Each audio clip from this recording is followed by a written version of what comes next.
So good afternoon, everyone. I'm happy to introduce my dear friend, Dr. Samitha Davi. She is MBBS and DNB. She has completed and she has completed her fellowship of reproductive medicine from Spain and also masters in reproductive medicine from Homerton University, London. Presently, she is a director and chief consultant at Pune IVF Fertility Center, which is running and success. She is successfully running this center at Pimpri Saudagar, and also she has started the new branch at Manchar recently. And she has also attached at Shalini Meghe Medical College, Nagpur as a IVF consultant, and also at Sassoon Hospital as an honorary consultant. And she has been as a IVF consultant in reputed hospitals like Jupiter, Nova, ONP Lila. And she is presently also working as a treasurer and at POGS 2025-26. So, we welcome Samida. She has wide experience in batch IVF. Actually, she has gone various places to do batch IVF. So, she is actually a good person to talk about batch IVF. So, we welcome you, Dr. Samida, to talk on this important topic because everybody who is starting the new center, it is always cost effective to go with batch IVF. So, we welcome you, Samida. Thank you so much, Dr. Kanchan, for those kind words of introduction. So, without wasting much of time, we would just, pinch into the topic directly. And we can keep it interactive because it is like more than clinical. It is a topic related to logistics. So, which comes with experience and whatever difficulties you have, many of you are into the starting phase of your center. Sometimes you might have difficulties in at any phase of the starting setting up the center, like the teething trouble that we call. And we have Dr. Dilip Parkesar, who is a guiding force at each and every step. And of course, clinically, we are there. So we will start why it is done. First of all, what is batch IVF? Secondly, why is it, a cost-effective option? That is what we are going to understand. And thirdly, what are those, small and the nitty-gritties that have to be dealt on the day of batch IVF is something that we are going to see in this lecture today. So batch IVF is an approach of doing IVF of multiple patients at the same time. Okay, so we batch up, we manipulate the menstrual cycles of multiple patients whom we have recruited for IVF in such a way that they get menses approximately at the same time. Followed by that, we pose them for ovarian stimulation with the injections. We plan their ovum pickup and embryo transfer subsequently on the same days. So see how many times it happens as a gynecologist, we get, questions from our non-gynec friends, or even the maids who work at our place that आमच्या घरी पूजा आहे आणि आम्हाला menses postpone करायची आहे. So even the layman person understands that the menstrual cycle are manipulatable. So the same concept is exploited by the fertility consultants in a way to utilize the resources in an optimized manner. So why batch IVF? Obviously, to manage logistics. To run an IVF center, we need a lot of things, and to run it successfully, the cost effectiveness has to be done very smartly. So when we talk about batch IVF, the major concern, the major reason why we do it is to manage the logistics. So at many places, we as an IVF consultants, there has been a lot of opportunities for us. The number of IVF consultants is rising tremendously, but the number of skilled embryologists does not rise in that proportion. So we have to rely on those subsequently lesser number of good embryologists, and we have that onus of giving results as well. So if you hire an embryologist for a full time and you do only 5 to 6 cases in 1 month, the things would not work for you. The salary that the embryologist charges you, it would be like, it's bombs, and then it has to be cost effective for you. So additionally, the other advantage is optimized usage of the drugs, consumables, media, even the medical tourism patients, when they come from abroad to you, they will come with the fixed visa that they have to be done on those dates only because their visa will expire after that. So when we talk about batch IVF, if we order the gonadotrophins and media, everything together, it can be shared between the patients. Like let's say you have one bottle of any particular media, like Hepez media. If you're doing only one case and after that the next case you're posting after 10 to 15 days, then the media will not be of use to you for the next case. But supposing you're posting 5 cases, in that one bottle you can do all the 5 cases together. So that's how you save a lot of media in batch IVF. So when we talk about something as important as this, who's the most important person in the batch IVF? Is it the IVF consultant who's traveling, the embryologist, the counselor, or the coordinator? So according to me, it's the coordinator. So coordinator means a person at that particular center who can be most important, who's closest to everyone, because see, the IVF center would be visited by IVF consultants, embryologists, anesthetists, the nursing staff, counselors, the attendants, and everyone. So the person, the one coordinator person who should be usually the in-house gynecologist or who is running the IVF center in that particular hospital. So this person should be in close connect with everyone. That person should be able to manage all the smaller things. Supposing anything wrong goes with the sonography machine, that person should be knowing whom to call. So that gynecologist should be the one who should be knowing everything about the troubleshooting. If there are certain small problems, he should be knowing whom to contact, and so that the entire batch does not get spoiled. So this a good coordinator. So currently, till the time a person starts doing IVF cases, see, like you guys must have started your IVF center right now. So initially, you will be the good coordinator of your own center.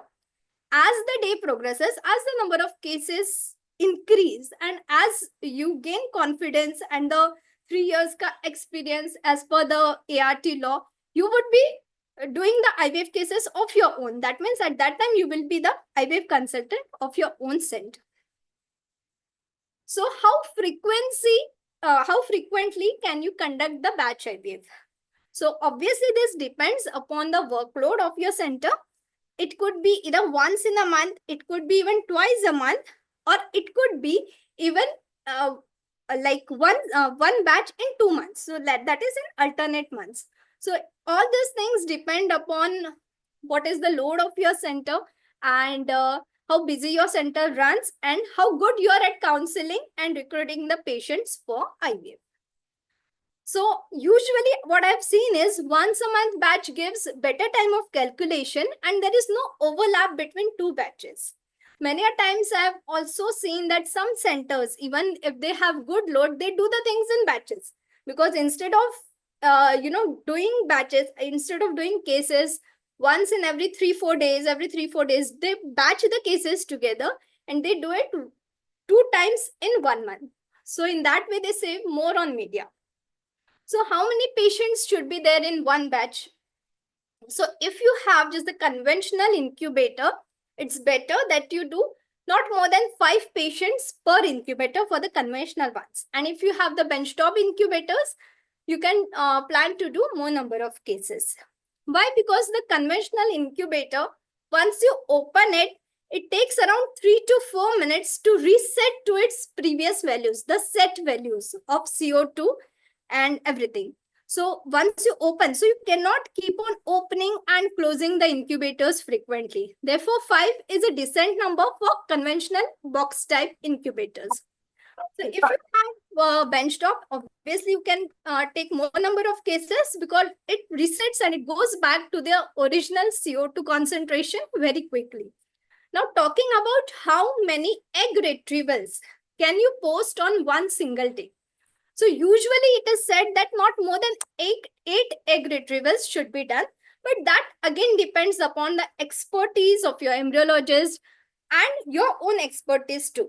So Here, I would like to mention that many a times I've seen whenever we do batch IVF cases, the consultant or the coordinator over there posts the cases in a way that all good number of eggs patients are taken back to back. So that is not the ideal way to do it. You have to place the cases like in one, you have 2 to 3 PCOS patients wherein you expect a lot of eggs, then 2-3 patients of poor response wherein you expect maybe 3-4 eggs, and some normal responders wherein you expect 7-8 eggs. So you have to place the cases in a way that you take one PCOS patient, then one poor responder, then one normal responder. After 2 cases, again a PCOS patient. Why? Because it's very easy to do pickup, but screening the eggs is really very, eye fatiguing for the embryologist. To screen the eggs, followed by that incubating it for some time and doing ICSI. So one more small tip over here, what we also do is, if we have 8 cases on one day, we take a gap of 1 hour after four cases. Why? Because the first case that you have done, the eggs are incubated and you cannot do ICSI for everything after 8th pickup. So usually you have to plan your day very properly, very meticulously with your embryologist too. So do first 4 pickups, take 1 hour ka gap, you arrange some refreshments for your embryologist too, because we guys come in and out and we are exposed to external environment. But the embryologist in himself, he's into that closed chamber of IVF lab. So he has no orientation of day and night. So give him a break of after 4 cases and let him finish off with all his ICSIs and then start with the second set of the new cases of that same batch. So now this is exactly about how do you schedule your batch. So the first step in making a batch schedule is to fix the date of ovum pickup. Like let's say you have fixed the date of 15th Feb. Just say with all your patients have already registered and you have given them pills and everything. So you have taken a date from your embryologist that on 15th of Feb, we are going to do the cases from morning 7 to let's say 10 o'clock. So date of OPU will be -2 of this date. That is, the date of trigger would be 13th Feb. Okay. So am I clear over here? So if the ovum pickup is fixed for 15th Feb, your date of trigger would be 13th Feb. So date of trigger -11. Tentatively, we take 11 or 12 days of stimulation. So date of trigger -11 will become your first day of stimulation. That is approximately 3rd Feb. And first day of stimulation -7 will be your pill stopping date. That is 27 Jan. So you have put the patients on OC pills, low-dose OC pills. You will be stopping the pills on a day, let's say 27 Jan. After 7 days, you will be starting the stimulation. You will be intermittently doing the scans. Later on, you will be giving the trigger on a pre-decided date with a fixed schedule of your pickup patients. And on 15th Feb, you will be posting the patients for scan, for pickup. So once the patients get registered to you, what's the chronological order of patient monitoring? On the pre-decided date, whatsoever date you have called the patient for stimulation, you will be doing the baseline USG along with the AMH reports, age of the patient, indication of IVF. All this has to be charted down properly and informed to the IVF consultant. And you have to also, remind that IVF consultant that today we are going to call you about these 8 patients, because that consultant is sitting at a distant place. So you have to see to it that the frequency with which you see the patients, your patients, that consultant is not aware of the frequency. I mean, that consultant is not aware about your patients. So every small details, even if you have told, like let's say me, if I'm sitting in Pune and I'm doing a batch at Nagpur. So once the coordinator over there, the gynecologist over there tells me that this certain patient, she has had let's say cervical incompetence in her previous pregnancy. So I would be planning a single embryo transfer for her. But that gynecologist needs to tell me this frequently कि ma'am ये वो patient है जिसको incompetence हुआ था, because वो मेरी patient नहीं है तो मुझे नहीं पता रहेगा. So that is the finer and the minutest detail that has to be passed on to the IVF consultant so that the batch moves on smoothly. So after that, the recruitment happens and you start the OC pills. Stop the pills on the pre-decided date. Call the patient on the date when the stimulation is planned. Once you plan the stimulation, before stimulation, again recheck that the antral follicle count is as expected, whether there is any cyst, confirm that the cycle is down regulated, and then start the stimulation. Call the patients again on day 6 for optimization of dose and most probably for starting the antagonist. Rescan the patient after 2 days to check whether the follicular monitoring, the follicular growth is going in par with the growth that is expected. Mostly day 10 or 11th is the last day of the stimulation. Here the hormonal assays we prefer to do. Hello? Okay. On day 10 or 11, we usually do for hormonal assays, progesterone levels and estradiol levels to decide the type of trigger. So in case you have a protocol of doing all free cycles, you need not do the progesterone levels, rather estrogen levels as well. But estradiol levels gives us an idea because the consultant who's sitting at a distant place might not be knowing exactly the size of each follicles. So estradiol levels roughly gives us an idea whether the follicle number is good or not. So when I say that E2 levels would decide the trigger, so what cutoff I consider is 3000 to 3500. If the estradiol levels is about that, I do not prefer to give HCG. So once that batch is over, when do you prepare next batch? So the next batch preparation start immediately after the previous batch is over. Make a list and check the stock, which includes all the disposables, consumables, culture media that was ordered, that is finished, and that needs to be discarded. So all the, you have to check the expiry dates that can be used. Again, you have to check it with the embryologist. Block his dates for and logistic arrangements for further batch as well. Keep a logbook. I mean, there has to be some in-house person who maintains the temperature, humidity, pH of incubators, and temperature of refrigerators. So initially, you should always make a WhatsApp group with your embryologist and keep on posting him about every day-to-day incubator findings, the temperature, the pressures, the gas pressures, and everything about your lab. Then and only then the QA QC is maintained well. The particle count of the lab is less. Also, whenever you should always make it a point that there has to be a very restricted entry inside the IVF lab too, because many a times in normal gynec hospitals, people do not follow that dictum that we should not wear lipsticks, we should not wear perfumes that create VOCs. So we IVF people are a bit jittery about that, and that is good to follow. So once all these dates and these things are finalized, you can start recruiting the patients with minimum of 15 and maximum of 45 days of OC pills. That is, you have recruited them, put them on OC pills, and a gap of 15 to 45 is good enough. So you get a window period of almost 1 month to recruit the patients.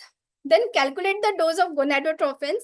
Like let's say you have 5 patients, tentatively calculate the dose of gonadotropins and order somewhat more than that, because some patients might require more gonadotropins. And call the patients again on the day of OC pill stopping. Make sure that they pay you well in advance, because otherwise the batch IVF, it doesn't become really profitable.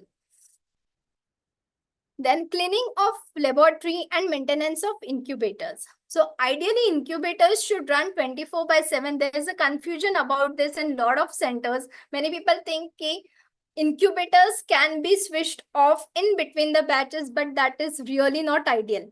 Even if you prefer to do that, then start incubators again and please do calibration at least 10 days prior to the batch. So let's say you have finished your batch on 15th of February. By 20th February, your embryos are ready and you have frozen them. And now you're planning to switch off the incubator. please see that if you're planning the next batch at 15th March, again calibration has to be done at least on 5th March. So cleaning of laboratory is very, very crucial. People who do the cleaning have to be identified. They have to be told that the mobs that you use inside the IVF lab have to be different. They cannot be the same. It has to be sterilized properly. Contracan and decontamination of incubators should be done in every 3 months. So if you take the proper AMC, those people only give you the reminders key. Now the Contracan has to be done. The other AMC things have to be done. And also the calibrations have to be done. So benchtop incubators are comparatively easy to manage. And with the company AMC, it becomes the calibrating and everything becomes very easy. So do gassing of media 1 day prior to ovum pickup. These things are again sorted with the embryologist. Give a call to your embryologist 2 days prior. Check with him what media he wants you to incubate a day prior to the egg pickup. So this can be done either by the in-house embryologist or a clinician or any other smart person who's responsible in doing this. So with all the preparations, you are again set to start your next batch.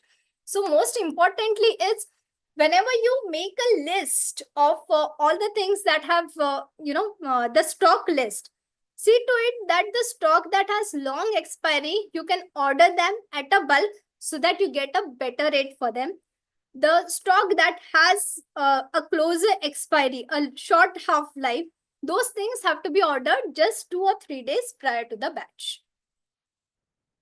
So at many places, frozen embryo transfer cycles have become a rule because it is easy to manipulate the frozen embryo transfer cycles than the natural cycles, or let's say the fresh cycles.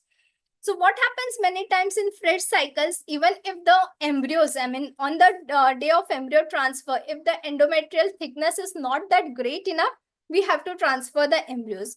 But nowadays, people don't do that. So frozen embryo transfer cycles become easier. So how it is done is, in one batch, if you have done the pickups, give them withdrawal. In next batch, when you go, do transfer of these patients and do pickup of new patient.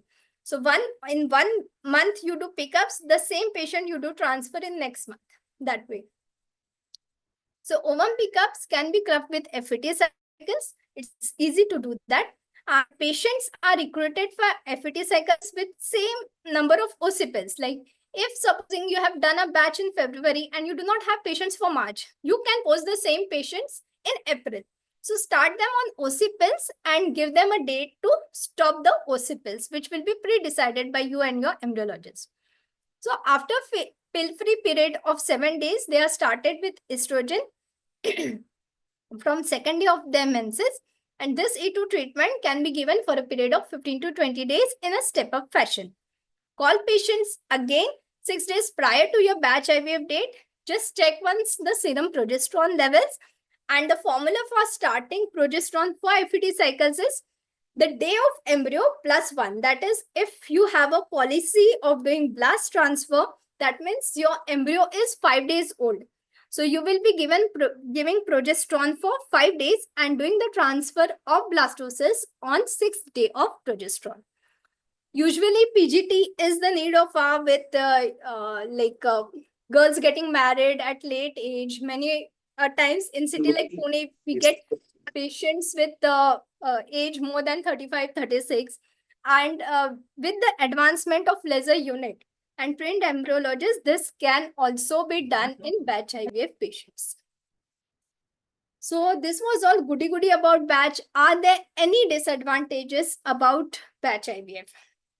So one of the disadvantages that I occasionally find is that the standard protocol that is applied for entire batch, at times it cannot be applicable for some patients in that batch, because individualization of treatment is one of the very important aspects of fertility management. So secondly, embryologists and clinicians fatigue can cause a bit of errors, but though theoretical, this is one of the disadvantages. Thirdly, a very nightmare is that could be a breakdown. That is, you have posted 8 to 10 patients for pickup and just imagine the sonography machine is not working. It's simply not working whatever you do. So that is one of the major things that can happen with the batch IVF. Supposing everything is set and the incubator stop working all of a sudden.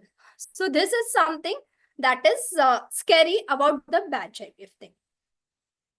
So batch IVF is an art of managing a group of patients together. It really requires a very fine balance to provide individualized treatment to meet the need of every patient and also utilize the resources in the best possible way. So although all the patients are different in that particular batch, we have to manage them in a way that we give them best possible treatment and use our resources too. So these are my references. You can go through it. And thank you so much for the patient hearing. Fantastic, Samita. This was a wonderful presentation, and there were 36 people who joined in, and none of them have left. That only means that people have a lot of questions to ask to you, because this is something which is very important. Everybody is going to do this. And, Kanchan, you will moderate the discussion and take questions if they have come on the chat box. Fine. Otherwise, anybody can ask questions. Kanchan, are you there? Recording in progress.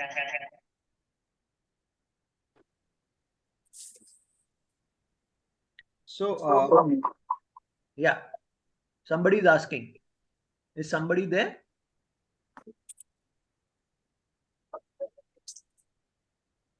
So, Samita, I just wanted to ask you, I mean, many a times people talk about results getting affected because of batch. Is it really true that results get affected? Because you were talking about sometimes needing an individualization.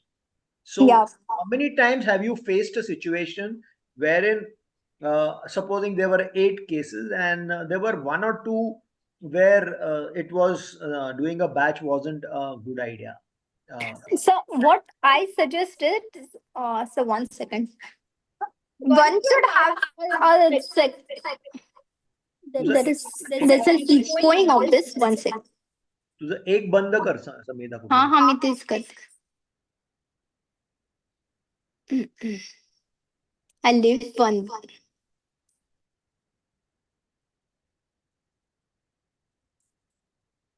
Yes. So sometimes it happens that if we have like let's say 8 or 10 patients for frozen embryo transfer, 1 or 2 out of them could be like they would require 1 or 2 days more of estrogen at times. So at times we also cancel them because we keep a fixed number of days for estrogen therapy followed by that the progesterone therapy.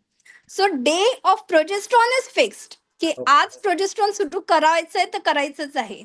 पण त्या दिवशी supposing मी एखाद्या पेशंटचा आदल्या batch मध्ये I have seen an endometrium growing to 9 mm, but today her endometrium is let's say 7.5 or 8 mm. So although I know she can be taken up for the better thing, I will have to start her progesterone that way. So what I suggest is maybe we should be having one more backup person at the end.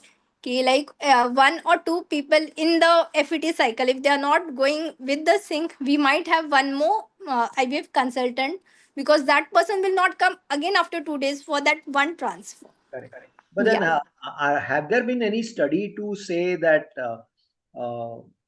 batch IVF has got same success rate or maybe lesser success rate? I mean, is there? No, see, despite all this, lot of good centers, lot of centers do, even if they are doing 50-60 cycles, they prefer to do it in batch.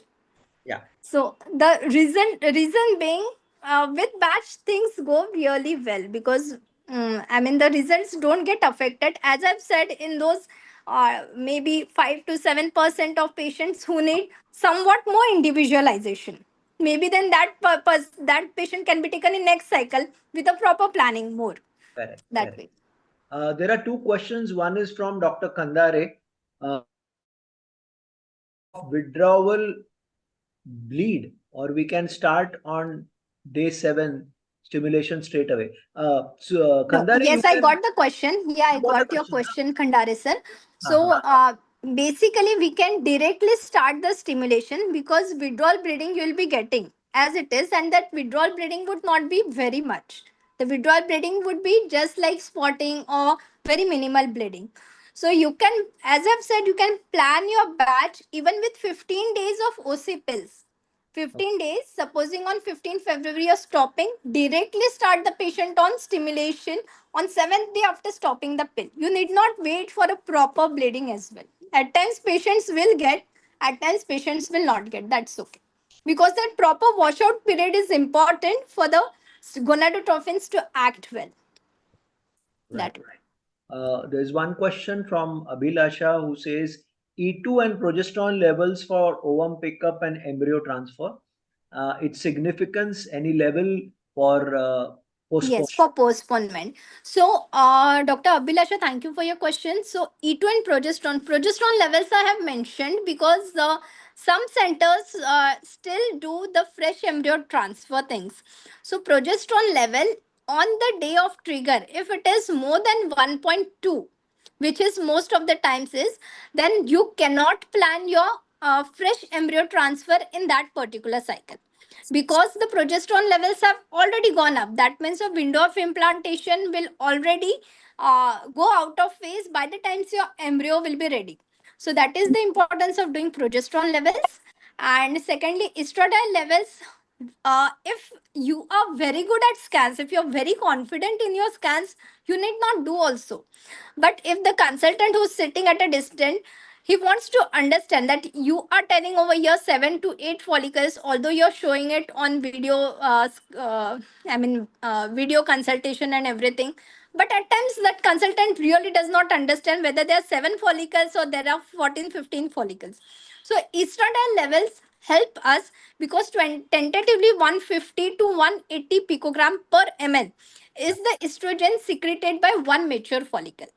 So if you are informing a scan which says 7 follicles on each side, and if your E2 levels are more than 5,000, the consultant knows that probably there's some mistake in scanning, and then the consultant will tell you just to give the agonist trigger and not to touch the HCG trigger for this patient, because HCG is the culprit in we all know in the OHSS cascade. I mean, the OHSS begins with HCG.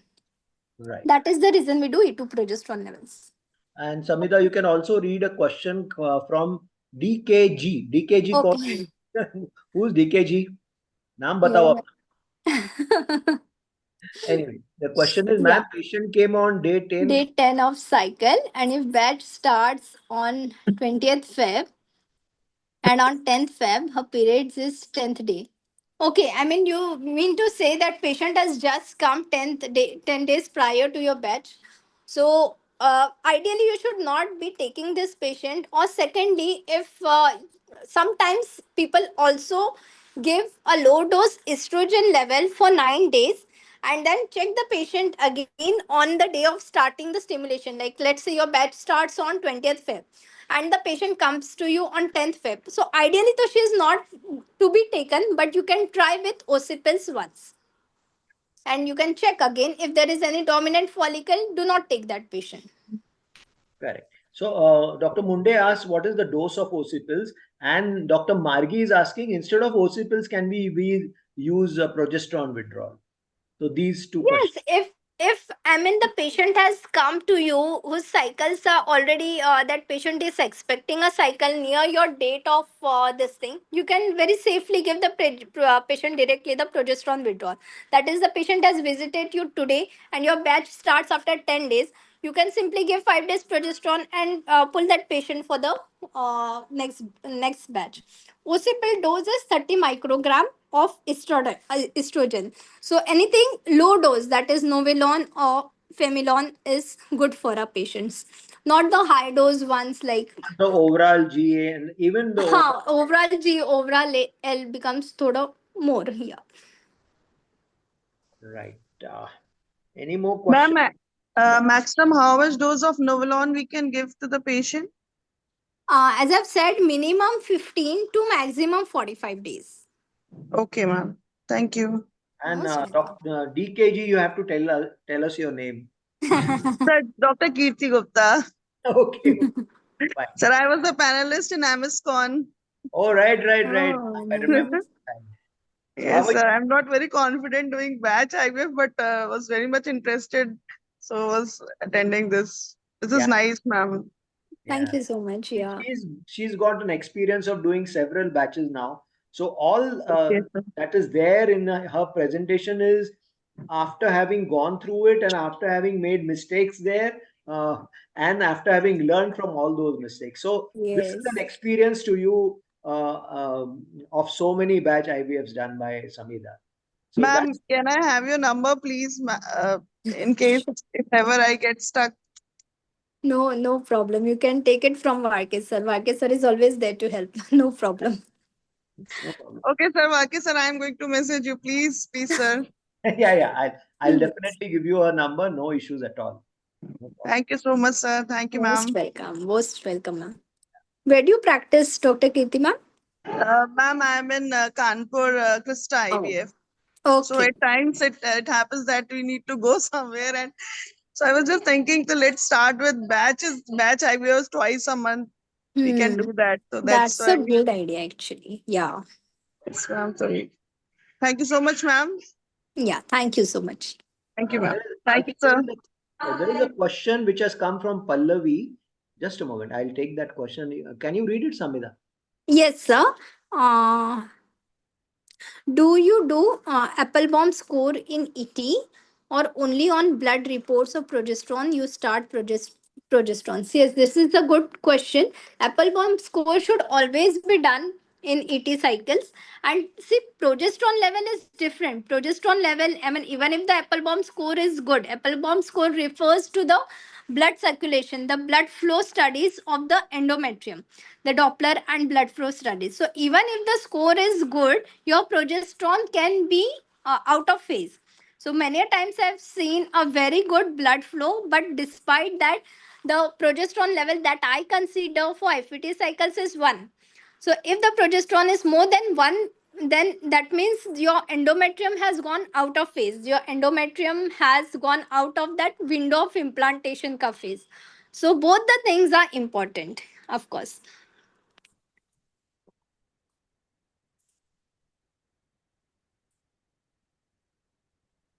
Are there any more questions in the chat box? I think it's.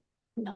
So there are two, 3 people who are saying thanks to you, Samida, for the Thank you. wonderful presentation, and of course, have no issues in contacting any one of us. Samida's number is in the group, but if anybody wants her number, I'll share the number with you. And no inhibitions in contacting them. They will. I know Samida, Kundan, and Kedar, and even Kanchan are very busy people. So maybe they will not respond immediately, but definitely the next day they will respond and they'll talk We to you. will answer you. Yes, of course. Yeah. These are very busy consultants. I have got a lot of time in my hand, but then you'll have to bear with them for a day to get your answers. So thank you all for attending today's presentation, and until next Wednesday, again, goodbye to you. Yeah. Sure. Thank you. Thank you, sir. Thank you, everyone, for the Any patience. closing remark you wanted to give? Kanchan, are you there? Kanchan, you said Kanchan is busy. So Kanchan is busy. Yeah. She's a busy consultant, right? Okay. Yeah. Okay. Okay, bye. Yeah. Bye, sir.